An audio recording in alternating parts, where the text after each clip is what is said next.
जैसे हमने चर्चा किया कि 12वीं कक्षा के जो इतिहास है उसको 3 खंड में बांटा गया है। खंड अ जिसमें प्राचीन भारत का इतिहास पढ़ना है, खंड ब जिसमें मध्यकालीन भारत का इतिहास पढ़ना है, और खंड श जिसमें आधुनिक भारत का इतिहास पढ़ना है।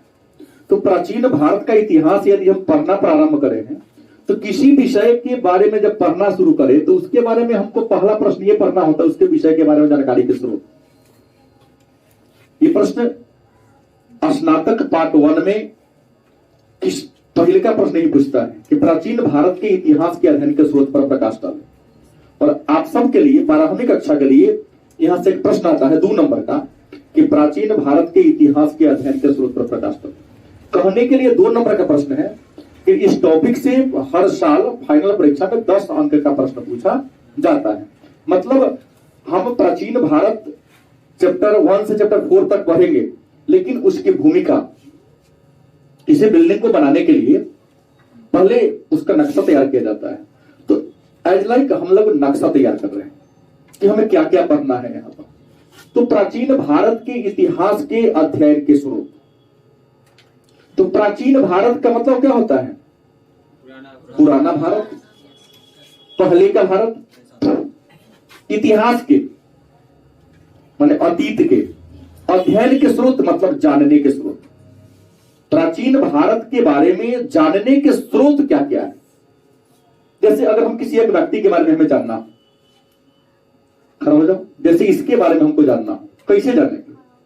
हम इसके गांव में जाएंगे, इसके मम्मी पापा से मिलेंगे, इसके आस पड़ोस के लोगों से मिलेंगे, इसके दोस्त से मिलेंगे, इसके व्यवहार, इसके विचार, इसकी योग्यता, इसके गुण अवगुण सब पता चल जाएगा कि नहीं चल जाएगा? बढ़ जाए। ऐसे ही किसी भी विषय को जानना हो, उस विषय के जानने के कुछ स्रोत होते हैं, कुछ साधन होते हैं, क्योंकि बिना साधन के आप किसी भी विषय के बारे में नॉलेज नहीं प्राप्त कर सकते।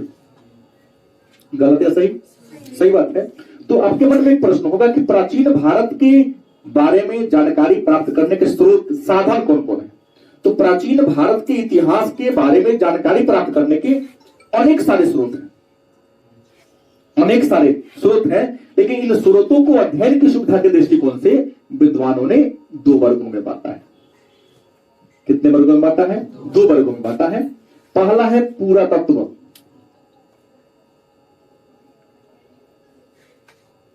और दूसरा है साहित्य। हम इसको कह सकते हैं पूरा तात्विक स्रोत, और इसको क्या कहेंगे? साहित्यिक स्रोत। तो सबसे पहले जानना होगा कि ये पूरा तत्व है क्या। सबसे पहला मुद्दा आपके मन में होगा कि प्राचीन भारत के बारे में जानकारी प्राप्त करने के 2 स्रोत होंगे। पहला हुआ पूरा तत्व और दूसरा हुआ साहित्य। तो ये पूरा तत्व है क्या? तो पूरा तत्व की बात करें तो पूरा तत्व 2 शब्दों के मिलने से बना है, पूरा जोड़ तत्व। ऐसे पुरातत्व जो है वह संस्कृत भाषा का शब्द है। पुरातत्व संस्कृत भाषा के 2 शब्द पूरा और तत्व के मिलने से बना है। इसमें पूरा का मतलब होता है प्राचीन, तत्व का मतलब सामग्री। पूरा का मतलब क्या होता है? प्राचीन। तत्व का मतलब क्या होता है? मतलब प्राचीन सामग्री को हम पूरा तत्व के नाम से। 2 नंबर का प्रश्न कई बार पूछा जा चुका है 12वीं परीक्षा के फाइनल एग्जाम में। 12वीं के फाइनल एग्जाम में कई बार पूछा जा चुका है कि पूरा तत्व क्या है। आप लिखोगे पूरा तत्व, संस्कृत भाषा के 2 शब्द पूरा और तत्व के मिलने से बना है। इसमें पूरा का मतलब होता है प्राचीन, तत्व का मतलब होता है सामग्री। मतलब धरती की खुदाई करने से, भूमि की खुदाई करने से जो प्राचीन वस्तु प्राप्त होती है, उसी प्राचीन वस्तु को हम पुरातत्व के नाम से। अब मन में होगा भाई पुरातत्व का उदाहरण क्या है? तो पुरातत्व के उदाहरण की बात कर ले तो हड्डी दे सकता हूं, सिक्का दे सकता हूं, बर्तन दे सकता हूं, पत्थर। धरती की खुदाई करेंगे तो यही चीज मिलेगा। मानव ने प्राचीन काल में जिन वस्तु का प्रयोग किया, प्रयोग करने के बाद उसका अवशेष फेंक देता है तो बच जाएगा, तो धरती में छुपेगा। तो उस वस्तु का हम देखकर हम मूल्यांकन कर लेते हैं कि पहले के लोग कैसे थे। जैसे 90% सत्य बात है कि इंसान की वेशभूषा और इंसान की वाणी से, वेशभूषा से उसके समृद्धि और इंसान के वाणी से उसके व्यक्तित्व की पहचान होती है। राइट? कि आपके पोशाक आपके पारिवारिक आर्थिक पृष्ठभूमि को दर्शाता है और आपका आचरण, आपका व्यक्तित्व और आपकी वाणी भी आपके कुल मर्यादा और आपके इन्वायरमेंट को सिद्ध करता है कि आप कैसे हो। तो पहले के लोग जिन जिन चीजों का प्रयोग करते थे उस चीजों को देखकर हम तो ये कह सकते हैं ना कि पहले के लोग थे कैसे। दूसरा था साहित्य। साहित्य का मतलब होता किताब।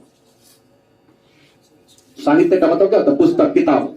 हम कुछ पुस्तक को पढ़कर भी अपने प्राचीन भारत के बारे में जानकारी प्राप्त कर सकते हैं, क्योंकि प्राचीन काल में जो विद्वान हुए उन विद्वानों ने पुस्तक लिखा, तो उन विद्वानों के द्वारा लिखे गए किताबों को पढ़कर। लेकिन ये जो साहित्य है, साहित्य दो प्रकार के, दो भाग में हम बांटेंगे। साहित्य को कितने भाग में बांटेंगे? दो भागों में। एक बांटेंगे देशी साहित्य। क्या बांटेंगे? देशी साहित्य की बात करेंगे और दूसरा हम बात करेंगे विदेशी साहित्य।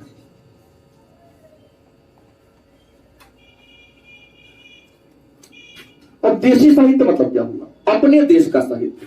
प्राचीन भारत के बारे में जानकारी प्राप्त करने के कुछ ऐसे भी किताब हैं जो भारत के विद्वानों के द्वारा लिखी गई है। अपने भारत में प्राचीन काल में एक से बढ़कर एक विद्वान हुए, चाहे वह चाणक्य हो, चाहे वह तुलसी कालिदास हो, चाहे वह तुलसीदास हो, चाहे वह आर्यभट्ट हो, चाहे वह बराहमिहिर हो, चाहे वह पतंजलि हो। सही। तो हमारे भारत में प्राचीन काल में एक से बढ़कर एक विद्वान हुए हैं। उन विद्वानों ने किताब लिखी और अपने किताब में प्राचीन काल में जो सामाजिक संरचना थी, सामाजिक बनावट थी, प्रशासनिक संरचना थी, उन सारे बारे में अपने पुस्तक में क्या किया? लिखा।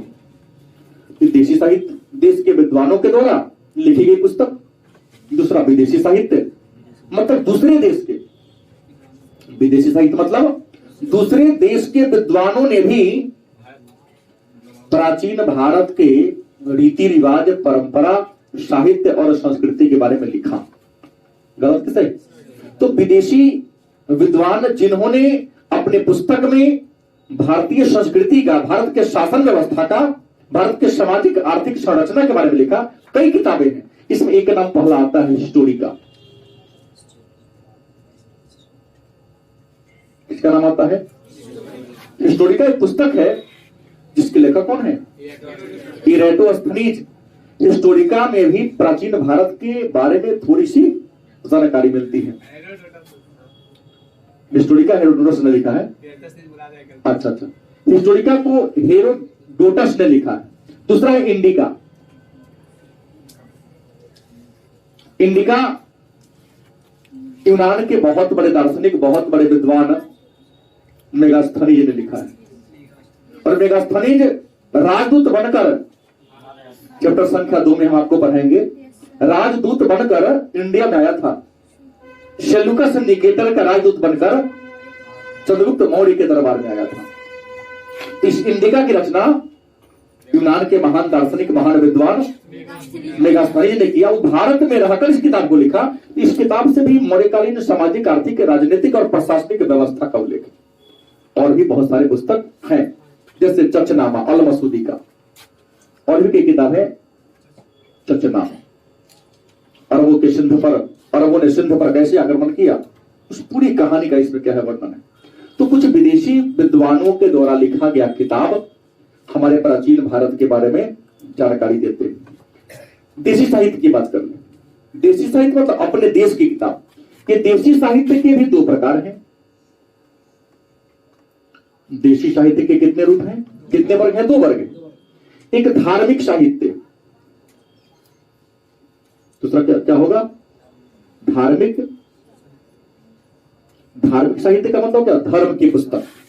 धार्मिक साहित्य का मतलब होता है धर्म की पुस्तक, धर्म की किताब। और दूसरा गैर धार्मिक। गैर धार्मिक साहित्य। गैर धार्मिक साहित्य को धार्मिकेतर साहित्य भी कहेंगे, या इसको हम लौकिक साहित्य के नाम से भी जानते हैं। तो धार्मिक साहित्य कुछ है जिनसे हमारे भारत के बारे में जानकारी मिलती है, उससे पहले हम लौकिक गैर धार्मिक की बात कर ले तो गैर धार्मिक साहित्य में चाणक्य के द्वारा लिखा गया अर्थशास्त्र। चाणक्य जिसे कौटिल्य और विष्णुगुप्त भी कहते हैं, उन्होंने अर्थशास्त्र लिखा। ये जो अर्थशास्त्र है संस्कृत भाषा में लिखा गया है और यह रियल में राजनीति शास्त्र की पुस्तक है। 4वीं शताब्दी ईसा पूर्व में संस्कृत भाषा में चाणक्य ने इस अर्थशास्त्र को लिखा। 6000 श्लोक इसमें है, 15 अधिकरण और 180 प्रकरण वाला पुस्तक है। इस पुस्तक को पढ़ोगे तो आपको पता चलेगा कि कैसे चंद्रगुप्त मौर्य ने मगध के अत्याचारी राजा घनानंद को नष्ट कर दिया। तो चंद्रगुप्त मौर्य ने किस प्रकार से मौर्य वंश की स्थापना किया और घनानंद के अत्याचार से कैसे मगध की जनता को मुक्त कराया, ये पूरी कहानी को जानना हो तो आपको अर्थशास्त्र पढ़ना पड़ेगा। और अर्थशास्त्र 4वीं शताब्दी ईसा पूर्व, मतलब आज से लगभग 2500 साल पहले लिखा गया है संस्कृत भाषा में। दूसरा, मुद्रा राक्षस। विशाख दत्त के द्वारा लिखा गया पुस्तक है। उसमें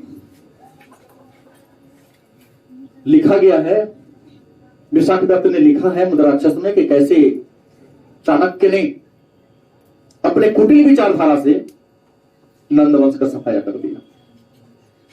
मतलब किस तरीके से कौन कौन षड्यंत्र रचा, कौन कौन सी चाल चली कि नंद वंश का सफाया हो गया। कहानी विस्तार से पार्ट 2 में पढ़ना है, मौर्य वंश पूरा पढ़ना है वहां। और भी बहुत है। तुलसीदास, कालिदास जिसे भारत का शेक्सपियर कहते हैं, कालिदास के द्वारा लिखा गया 10-20 नाटक। उन सारे नाटक को पढ़ो, जैसे मेघदूत, कुमार संभव, विक्रमोर्वशीयम, रघुवंशम, अभिज्ञान शाकुंतलम, इन सारी पुस्तकों को आप पढ़ो तो आपको प्राचीन भारत के बारे में नॉलेज मिलेगा। इसके अलावा आप अष्टाध्यायी की बात कर लो, पाणिनि की रचना है, हालांकि यह व्याकरण की पुस्तक है। अष्टाध्यायी यद्यपि व्याकरण की पुस्तक है, लेकिन फिर भी भारत के जो आर्य थे, हम सब आर्य ही हैं, ये बात तो दिमाग में है ना। हम सब क्या है? आर्य हैं। हिंदू मुसलमान बाद में, लेकिन पहले क्या है? आर्य हैं। तो हमारी जो प्रारंभिक सामाजिक व्यवस्थाएं कैसी थी, राजनीतिक व्यवस्था कैसी थी, उसका झलक यहां भी मिलता है। उसके बाद महाभाष्य, नाम पढ़े होंगे, महाभाष्य महर्षि पतंजलि के द्वारा लिखा गया पुस्तक है। बाबा रामदेव जी के नाम से ब्रांड बने हुए हैं।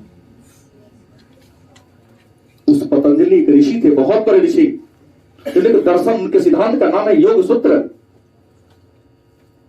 योग दर्शन का जन्म पैदा किया उन्होंने। इस महाभाष्य को पढ़ते हैं तो हमको पता चलता है। धार्मिक साहित्य की बात करते हैं तो धार्मिक साहित्य को अध्ययन की सुविधा के दृष्टिकोण से 3 भागों में बांटकर विद्वानों ने कहा है। धार्मिक साहित्य को 3 भागों में बांटकर विद्वानों ने बताया है। पहला, हिंदू धर्म के साहित्य,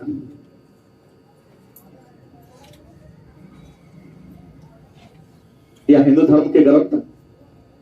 हिंदू धर्म के कुछ ग्रंथ हैं, चर्चा कर रहा हूं, जिनको पढ़कर आपको प्राचीन भारत के बारे में जानकारी मिलेगी। दूसरा, बौद्ध धर्म के, क्योंकि बौद्ध धर्म का विकास भी प्राचीन काल में हुआ था, आज से लगभग 2600 साल पहले। और तीसरा, जैन धर्म का।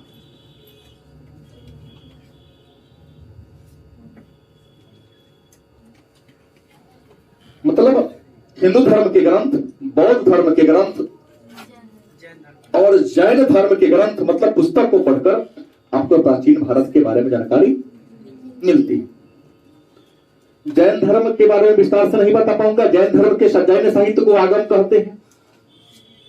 जैन साहित्य को क्या कहते हैं? और बौद्ध साहित्य को पीटक कहते हैं और जातक कहते हैं। पीटक कौन धर्म की किताब है? जातक और आगम, और भी है अंग, उपांग, पूर्व, प्रक, विर्ण, ये सारे जैन धर्म की पुस्तक हैं। इन पुस्तकों को पढ़कर, लेकिन मेन कौन है? आगम। और यहाँ बौद्ध धर्म में अनेक सारे पुस्तक है, सैकड़ों पुस्तक है, लेकिन मेन है पिटक और, क्योंकि इसका विस्तार से मैं यहाँ उल्लेख नहीं कर पाऊंगा, क्योंकि आपके इतिहास का चौथा नंबर चैप्टर अगर आप पलट के देख लो तो पूरे बौद्ध धर्म और जैन धर्म का ही इतिहास है। इसका विस्तार से विश्लेषण मैं वहां करूं। अब हिंदू धर्म की बात करें तो हिंदू धर्म के भी अनेक सारे पुस्तक हैं। हिंदू धर्म के अनेक सारे पुस्तक हैं जिनसे हमें प्राचीन भारत के बारे में जानकारी मिलती है। इसमें सबसे बड़ा स्थान आता है वेद का। आर्यों की सबसे प्राचीन पुस्तक नाम है वेद। वेद की संख्या कितनी है? 4। कितनी है? 4। वेद के बाद आता है उपवेद। इसकी संख्या कितनी है? 4। उपवेद के बाद आता है वेदांग। इसकी संख्या 6। पुराण, याद रखेंगे कुरान भी होता है, तो कुरान केवल एक है जो मुस्लिम धर्म के धार्मिक पुस्तक है, लेकिन यहां पुराण है, ये हिंदू धर्म का है। इसकी संख्या 18 है। उसके बाद उपनिषद 108। महाकाव्य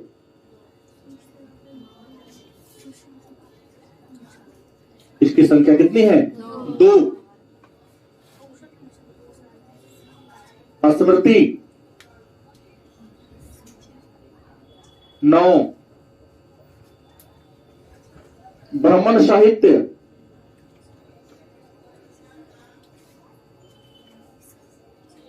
यह है 7। दर्शन 6। तो प्राचीन भारत के बारे में जानकारी प्राप्त करने के स्रोत है। इसमें से 2 प्रश्न गारंटी है कि सब आएगा। कौन वस्तुनिष्ठ में क्वेश्चन आएगा आपके सामने, प्रवरी मिला लेना कि आज के बोर्ड से कम 2 प्रश्न अवश्य रहे। वेद कितने हैं? 4। उपवेद कितने हैं? 4। वेदांग कितने हैं? 6। पुराण, उपनिषद, महाकाव्य, स्मृति, ब्राह्मण साहित्य, दर्शन 6। तो ये सारे ग्रंथ हैं जो हमें प्राचीन भारत के बारे में जानकारी देते हैं। अब सवाल है तो इन सब के बारे में थोड़ा थोड़ा हमको जानना पड़ेगा।